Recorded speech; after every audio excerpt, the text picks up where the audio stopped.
Pessoal, sumi, mas voltei, hein? Gente, vamos dar uma olhadinha nesse caso aqui, hein? Olha... Ai, gente, ó, sem palavras, espera aí.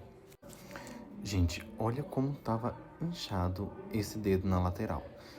Ali, a gente já vê que a unha provavelmente estava saindo naquele canto. E olha o tamanho. Olha o tamanho disso aqui, pera aí. Pessoal, eu só vou pedir desculpa pela... Deve que no fundo aí tá parecendo uma gritaria, assim, imensa. Porque cada lado das esquinas daqui da minha casa tem uma igreja evangélica agora. Então, fica numa disputa. Qual lado grita mais, sabe? Então, reconsidera aí, reconsidera. Gente, mas olha o tamanho disso aqui. Isso aqui tava tudo aqui dentro. Por isso que ocasionou essa inflamação. O que vocês acharam, hein? Deixa aí nos comentários.